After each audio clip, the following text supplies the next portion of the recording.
राधे भक्तों, शास्त्रों में बताया गया है कि सत्यनारायण व्रत कथा का पाठ करने से व्यक्ति को 1000 यज्ञ के बराबर पुण्य फल की प्राप्ति हो जाती है। सत्यनारायण व्रत कथा भगवान विष्णु के सत्य स्वरूप के बारे में बताया गया।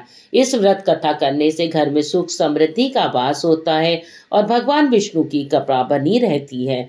एक समय की बात है कि नैमिषारण्य तीर्थ में सौनिक आदि 88,000 ऋषियों ने श्री सूत जी से पूछा, हे प्रभु, इस कलयुग में वेद विद्या रहित मनुष्यों को प्रभु भक्ति किस प्रकार मिल सकती है तथा उनका उद्धार कैसे होगा। हे मुनि श्रेष्ठ, कोई ऐसा तप बताइए जिससे थोड़े समय ही पुण्य मिले और मनवांछित फल भी मिल जाए। इस प्रकार की कथा सुनने की हम इच्छा रखते हैं। सर्वशास्त्रों के ज्ञाता सूत जी बोले, हे वैष्णव, हे पूज्य, आप सभी के ने प्राणियों के हित की बात पूछी है, इसलिए मैं एक ऐसे श्रेष्ठ व्रत को आप लोगों को बताऊंगा जिसे नारद जी ने लक्ष्मी नारायण जी से पूछा था और लक्ष्मीपति ने मणिश्रेष्ठ नारद जी से कहा था। तो आप भी इसको ध्यान से सुनिए। इस कथा में 5 अध्याय हैं जो कि हम लोग एक एक करके श्रवण करेंगे। एक समय की बात है, योगी राज नारद जी दूसरों के हितों की इच्छा के लिए अनेकों लोकों में घूमते हुए मृत्यु लोक में आ पहुंचे। यहाँ उन्होंने अनेक योनियों में जन्मे प्राय सभी मनुष्यों को अपने कर्मों द्वारा अनेकों दुखों से पीड़ित देखा। उनका दुख देख नारद जी सोचने लगे कि कैसा यत्न किया जाए कि जिसके करने से निश्चित रूप से मानव के दुखों का अंत हो जाए। इसी विचार पर मनन करते हुए वह विष्णु लोक में गए। वहां वह देवों के ईश नारायण की स्तुति करने लगे, जिनके हाथों में शंख चक्र गदा पद्म थे, गले में वरमाला पहने हुए थे। स्तुति करते हुए नारद जी बोले, हे भगवान, आप अत्यंत शक्ति से संपन्न हैं। मन तथा वाणी भी आपकी नहीं पा सकती। आपकी यदि मध्य तथा अंत नहीं है, निर्गुण स्वरूप सृष्टि के कारण भक्तों के दुख को दूर करने वाले हैं।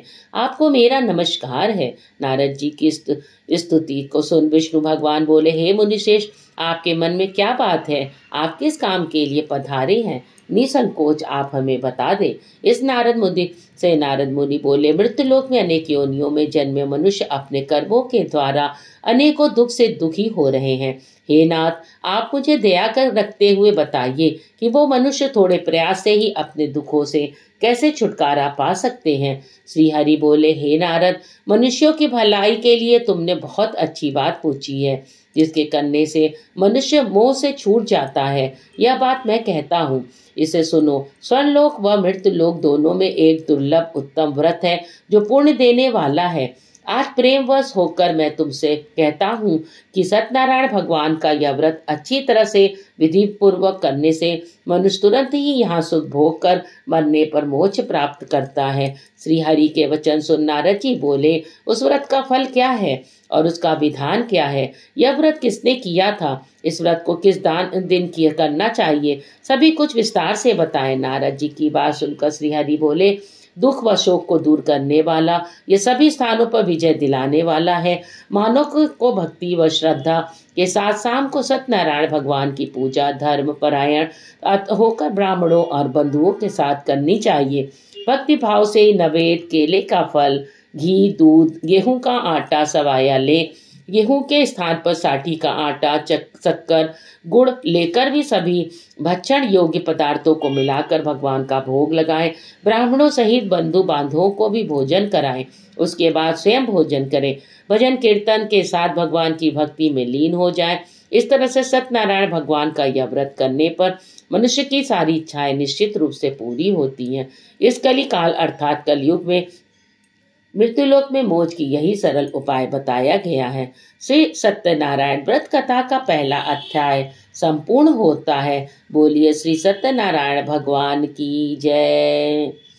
सत्यनारायण व्रत कथा का जब पहला अध्याय समाप्त हो तो हमें शंख की ध्वनि जरूर करनी चाहिए। सत्यनारायण भगवान का अध्याय दूसरा का श्रवण करते हैं। सूत जी बोले, हे ऋषियों, जिसने पहले समय में इस व्रत को किया था, इसका इतिहास कहता हूँ, ध्यान से सुनो। सुंदर काशीपुर नगरी में एक अत्यंत निर्धन ब्राह्मण रहता था। भूख प्यास से परेशान वह धरती पर घूमता रहता था। ब्राह्मणों से प्रेम करने वाले भगवान ने एक दिन ब्राह्मण को वेश धारण करके उसके पास जाकर पूछा, हे विप्र, नित्य दुखी होकर तुम पृथ्वी पर क्यों घूमते हो? दीन ब्राह्मण बोला, मैं निर्धन ब्राह्मण हूँ, भिक्षा के लिए धरती पर घूमता हूँ। हे भगवान, यदि आपका कोई उपाय जानते हो तो बताइए। वृद्ध ब्राह्मण कहता है, सत्यनारायण भगवान मनोवांछित फल देने वाले हैं, इसलिए तुम उनका पूजन करो। इसे करने से मनुष्य सभी दुखों से मुक्ति पाता है। वृद्ध ब्राह्मण बनकर आए सत्यनारायण भगवान उस निर्धन ब्राह्मण को व्रत का सारा विधान बताकर अंतर्ध्यान हो गए। ब्राह्मण मन ही मन सोचने लगा कि जिस व्रत को वृद्ध ब्राह्मण करने को कह गए हैं मैं उससे जरूर करूंगा। वह निश्चय करने के बाद उसे रात में नींद नहीं आई। वह सवेरे उठकर सत्यनारायण भगवान के व्रत का निश्चय कर भिक्षा के लिए चला गया। उस दिन निर्धन ब्राह्मण को भिक्षा में बहुत धन मिला, जिससे उसने बंधु बांधवों को मिलाकर सत्यनारायण भगवान का व्रत संपन्न किया। भगवान सत्यनारायण का व्रत संपन्न करने के बाद वह निर्धन ब्राह्मण को सभी दुखों से छूट गया और अनेक प्रकार की संपत्तियों से युक्त हो गया। उसी समय से वह ब्राह्मण हर माह इस व्रत को करने लगा। इस तरह सत्यनारायण भगवान के व्रत को जो मनुष्य करेगा वह सभी प्रकार के पापों से छूटकर मोक्ष को प्राप्त हो जाएगा। जो मनुष्य इस व्रत को करेगा वह सभी दुखों से मुक्ति पाएगा। सूत जी बोले, इस तरह से नारद जी से नारायण जी का कहा हुआ श्री सत्यनारायण व्रत का को मैंने तुमसे कहा। हे विप्रो, मैं अब और क्या कहूँ? ऋषि बोले, हे मुनिवर, संसार में उस विप्र से सुनकर किस किसने इस व्रत को किया, हम सब इस बात को सुनना चाहते हैं। इसके लिए मेरे मन में श्रद्धा भाव है। सूत जी बोले, हे मुनियो, जिसने इस व्रत को किया वे सब आप सुनो। एक समय वही विप्र धन ऐश्वर्य के अनुसार अपने बंधु बांधवों के साथ इस व्रत को करने को तैयार हुआ और उसी समय एक लकड़ी बेचने वाला बूढ़ा आदमी आया। लकड़ियां बाहर रखकर अंदर ब्राह्मण के घर में गया। प्यास से दुखी व लकड़हारा उनको व्रत करते देख विप्र को नमस्कार कर पूछने लगा, आप यह क्या कर रहे हैं? उन्होंने बताया कि व्रत कर रहा हूँ और उसे करने से क्या फल मिलेगा, कृपया मुझे भी बताइए। ब्राह्मण ने कहा, सब मनोकामना को पूरा करने वाला यह सत्यनारायण भगवान का व्रत है। इनकी कृपा से ही मेरे घर में धन धान्य आदि की वृद्धि हुई है। विप्र से सत्यनारायण व्रत के बारे में जानकर लकड़हारा बहुत प्रसन्न हुआ।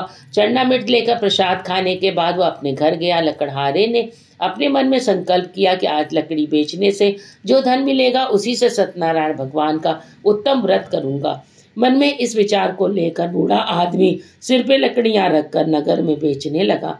यहाँ धनी लोग ज्यादा रहते थे। उस नगर में उसे अपनी लकड़ियों का दाम पहले से 4 गुना अधिक मिल गया। बूढ़ा प्रसन्नता के साथ दाम लेकर केले, शक्कर, घी, दूध, दही, गेहूं का आटा ले सत्यनारायण भगवान के व्रत की अन्य सामग्रियों को लेकर घर गया। वहां उसने अपने बंधु बांधवों को बुलाकर विधि विधान से सत्यनारायण भगवान का पूजन और व्रत किया। इस व्रत के प्रभाव से वह बूढ़ा लकड़हारा धन, पुत्र आदि से युक्त होकर संसार के समस्त सुख भोग अंत काल में वैकुंठ धाम को चला गया। श्री सत्यनारायण व्रत कथा का दूसरा अध्याय संपूर्ण होता है। बोलिए सत्यनारायण भगवान की जय और शंख की ध्वनि का नाद अवश्य करें। सत्यनारायण भगवान की व्रत कथा का तीसरा अध्याय। सूत जी बोले, हे श्रेष्ठ मुनियों, फिर आगे की कथा कहता हूँ। पहले समय से उल्का मुख नाम का एक बुद्धिमान राजा था। वह सत्य वक्ता और जितेंद्रिय था। प्रतिदिन देव स्थानों पर जाता था और निर्धनों को धन देकर उनके कष्ट दूर करता था। और उसकी पत्नी कमल के समान मुख वाली सती साध्वी थी। भद्रशिला नदी के तट पर उन दोनों ने श्री सत्यनारायण भगवान का व्रत किया। उसी समय साधु नाम का एक वैश्य आया। उसके पास व्यापार करने के लिए बहुत सा धन भी था। राजा को व्रत करते हुए देखकर वह विनय के साथ पूछने लगा, हे राजन, भक्तिभाव से पूर्ण होकर आप यह क्या कर रहे हैं? मैं सुनने की इच्छा रखता हूँ, तो आप मुझे बताएं। राजा बोला, हे साधु, अपने बंधु बांधवों के साथ पुत्र आदि के प्राप्ति के लिए एक महाशक्तिशाली श्री सत्यनारायण भगवान की व्रत और पूजन कर रहा हूँ। राजा के वचन सुन साधु आदर से बोला, हे राजन, मुझे इस व्रत का सारा विधान कहिए। आपके कथा अनुसार मैं भी इस व्रत को करूंगा। मेरी भी संतान नहीं है। इस व्रत को करने से निश्चित रूप से मुझे संतान की प्राप्ति होगी। राजा से व्रत का सारा विधान सुन व्यापार से निवृत्त होकर वह अपने घर गया।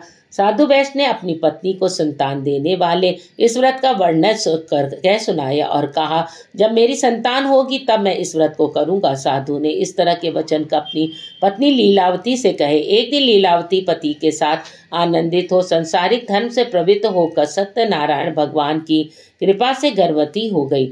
10वें महीने में उसके गर्भ में एक सुंदर कन्या ने जन्म लिया। दिनों दिन वह ऐसे बढ़ने लगी जैसे शुक्ल पक्ष का चंद्रमा बढ़ता है।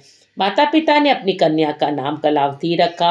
एक दिन लीलावती ने मीठे शब्दों में अपने पति को याद दिलाया, आपने सत्यनारायण भगवान के जिस व्रत को करने का संकल्प किया था उसे करने का समय आ गया, आप इस व्रत को करिए। साधु बोला, हे प्रिय, इस व्रत को मैं अपने उसके विवाह पर करूंगा। इस प्रकार अपनी पत्नी को आश्वासन देकर वह नगर को चला गया।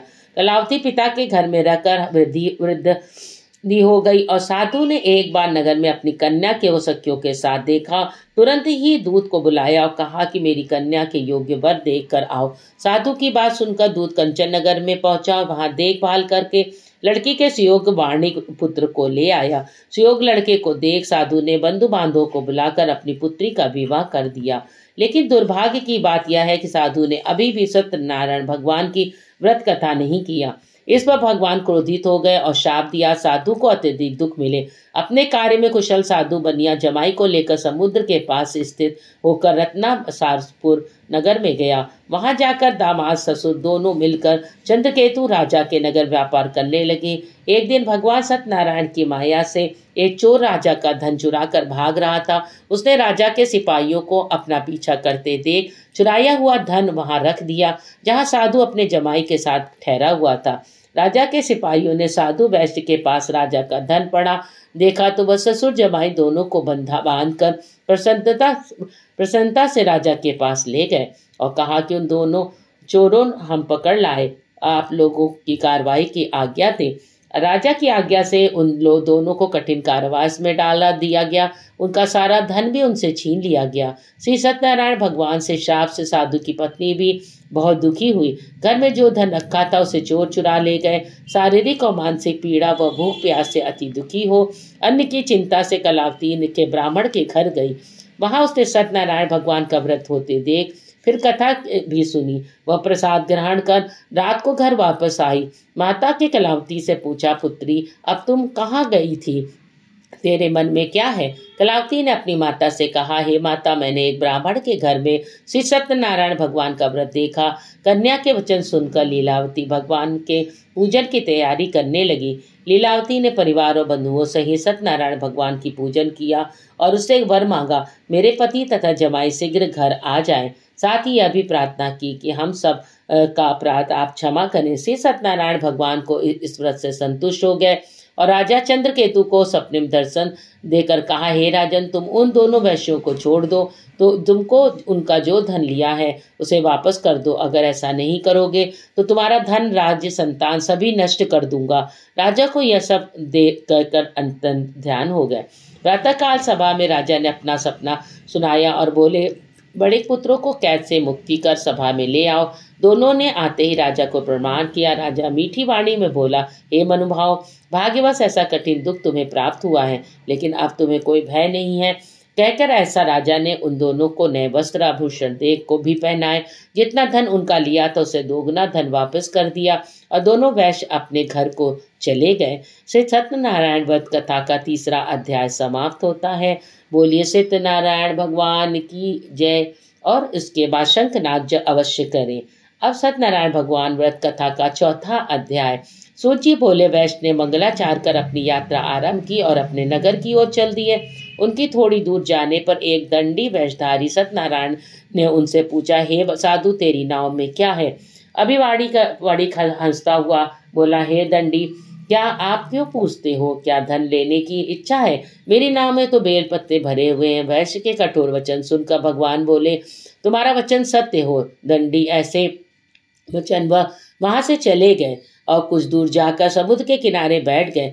दंडी के जाने के बाद साधु वैश्य ने नित्य क्रिया और पश्चात नाव की ऊंची उठते देखकर अचंबा माना। नाव में बेलपत्ते आदि देख वह मूर्छित होकर जमीन पर गिर गए। मूर्छा खुलने पर वह अत्यंत शोक में डूब गया। तब उसका दामाद बोला, आप शोक न मनाएं, यह दंडी का शाप है, इसलिए हमें उनकी शरण में जाना चाहिए, तभी हमारी मनोकामना पूरी होगी। दामाद की बात सुनकर वह दंडी के पास पहुंचे और अत्यंत भक्तिभाव नमस्कार कर बोला, मैंने आपसे जो जो सत्य असत्य वचन वो कहे थे उनके लिए मुझे क्षमा कर दे। ऐसा कहकर महान शोकातुर हो रोने लगा। तब दंडी भगवान बोले, वाणिक वाणिक, मेरी आज्ञा से बार बार तुम्हें दुख प्राप्त हुआ है, तू मेरी पूजा कैसे विमुख हुआ। साधु बोला, हे भगवान, आपकी माया से ब्रह्मा आदि देवता भी आपके रूप को नहीं जानते, तब मैं अज्ञानी कैसे जान सकता हूँ। आप प्रसन्न होइए, अब मैं सामर्थ्य के अनुसार आपकी पूजा करूंगा, मेरी रक्षा करो, पहले समान नौका में धन भर दो।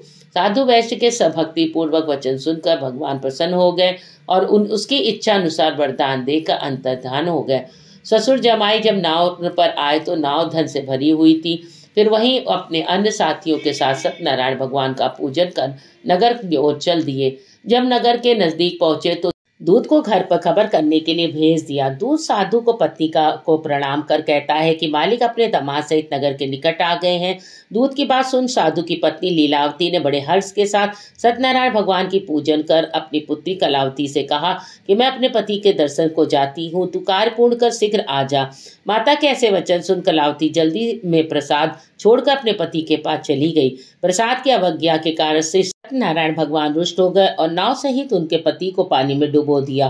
कलावती अपने पति को वहां न पाकर रोती हुई जमीन पर गिर गई। नौका को डूबा हुआ देख, कन्या को रोता देख साधु दुखी होकर बोला, हे प्रभु, मुझसे तथा मेरे परिवार से जो भूल हुई हो उसे क्षमा कर दे। साधु के दीन वचन सुनकर श्री सत्यनारायण भगवान प्रसन्न हो गए और आकाशवाणी हुई, हे साधु, तेरी कन्या मेरे प्रसाद को छोड़कर आई है, इसलिए उसका पति अदृश्य हो गया है। यदि वह घर जाकर प्रसाद खाकर लौटती है तो उसका पति अवश्य मिलेगा। ऐसी आकाशवाणी सुन कलावती घर पर पहुंचकर प्रसाद खाती है और फिर आकर अपने पति के दर्शन करती है। उसके बाद साधु अपने बंधु बांधवों से सत्यनारायण भगवान का विधि विधान से पूजन कराता है और इस लोक का सुख भोग व अंत में स्वर्ग को प्राप्त होता है। सत्यनारायण भगवान की व्रत कथा का 14 अध्याय संपूर्ण होता है। बोलिए सत्यनारायण भगवान की जय और शंखनाद अवश्य करें। सत्यनारायण भगवान की कथा का 5वां अध्याय। सूत जी बोले, हे ऋषियों, मैं भी एक कथा सुनाता हूँ, जो उसे ध्यान पूर्वक सुनो। प्रजापालन में लीन दुंगध्वज नाम का एक राजा था। उसने भी भगवान का प्रसाद त्याग कर बहुत ही दुख सहन किया। एक बार वन में जाकर वन पशुओं को मारकर वह बड़ के पेड़ के नीचे आया। वहां उसने ग्वालों को भक्ति भाव से अपने बंधुओं सहित सत्यनारायण भगवान का पूजन करते देखा। अभिमानवश राजा ने उन्हें देखकर भी पूजा स्थान नहीं गया और ना ही उसने भगवान को नमस्कार किया। ग्वालों ने राजा को प्रसाद दिया, लेकिन उसने वह प्रसाद नहीं खाया। प्रसाद को वहीं छोड़कर वह अपने नगर को चला गया। जब वह नगर में पहुंचा तो वहां सब कुछ तहस नहस हुआ पाया और शीघ्र ही समझ गया कि सब भगवान ने ही किया है। वह दोबारा ग्वालों के पास पहुंचा और विधि पूर्वक पूजा करके प्रसाद खाया। श्री सत्यनारायण भगवान की कृपा से सब कुछ पहले जैसा हो गया। दीर्घ काल तक सुख भोगने के बाद मरणोपरांत उसे स्वर्ग लोक की प्राप्ति हुई। जो मनुष्य परम दुर्लभ इस व्रत को करेगा, जो भगवान सत्यनारायण के अनुकंपा से उसे धन्य दान की प्राप्ति होगी।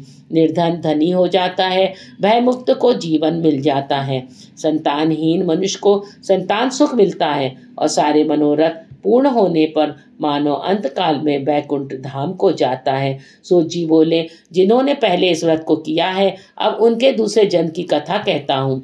वृद्ध सतानंद ब्राह्मण ने सुदामा का जन्म लेकर मोक्ष की प्राप्ति की। लकड़हारे ने अगले जन्म में निषाद बनकर मोक्ष प्राप्त किया और उल्कामुख नाम का राजा दशरथ होकर बैकुंठ को गए। साधु नाम के वैश्य ने मोरध्वज बनकर अपने पुत्र को आर्य से चीरकर मोक्ष पाया और महाराज तुंगध्वज ने स्वयंभू होकर भगवान में भक्ति युक्त को कर्म कर मोक्ष को पाया। श्री सत्यनारायण कथा का 5वां अध्याय संपन्न होता है। बोलिए श्री सत्यनारायण भगवान की जय और शंखनाद करना ना भूलें। और वह भगवान विष्णु सत्यनारायण भगवान आपकी सारी मनोकामनाओं को पूर्ण करें और आप पे अपनी दया दृष्टि बनाए रखें। इसी तरह पौराणिक कथा के लिए हमारे चैनल को लाइक और सब्सक्राइब अवश्य कर दें। धन्यवाद।